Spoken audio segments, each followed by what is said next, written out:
Hello, my dear students. Welcome to our basic science class. Today, we are going to start a new chapter through the alimentary canal. In this chapter, we will discuss about the different stages in the process of nutrition, importance of photosynthesis, parts of digestive system, its function, diverse mechanisms adopted by the body to eliminate wastes, and the importance of maintaining body hygiene. So let's start the chapter. Look at this picture. Do all of them eat the same food? No. All organisms need food. The food and mode of procuring means obtaining the food is differ from organism to organism. The process of intake and utilization of food by organisms is called nutrition. Plants also need food. Look at this picture. Which process is indicated here? Yes, photosynthesis. Carbon dioxide is received by the plants and oxygen is given out. Sunlight, carbon dioxide, water, minerals, and chlorophyll are required for photosynthesis. We can say green plants do not depend on other plants for food. They synthesize their food. Hence, they are called autotrophs. Organisms which are unable to synthesize their own food and therefore depend on other organisms are called heterotrophs. You have studied about parasitic plants and saprophytes. What are they? Plant that obtains all or part of its nutrition from another plant without contributing any benefit to the host. They are called parasitic plants.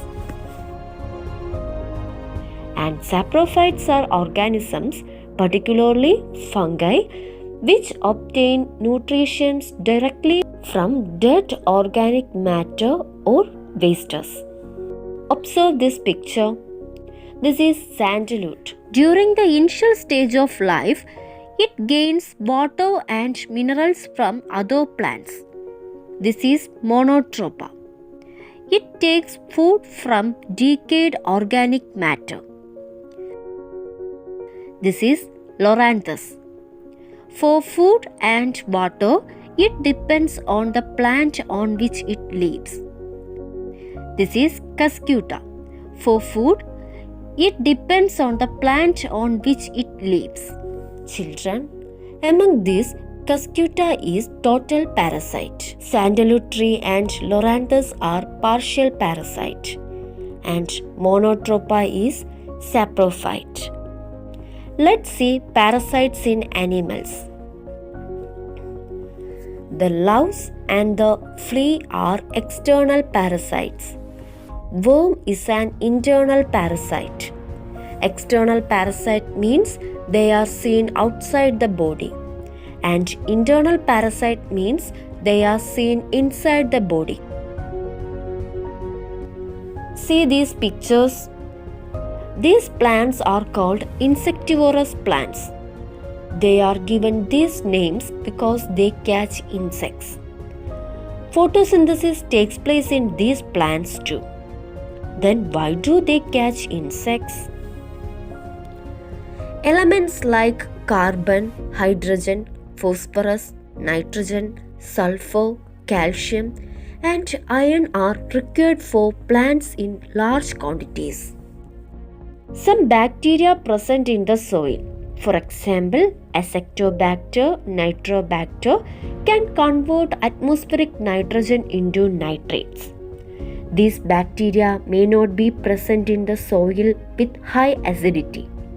Plants which grow in such soil do not get nitrogen. It is to overcome this situation that such plants acquire the ability to catch insects. They obtain the required nitrogen through the digestion of the body of these insects.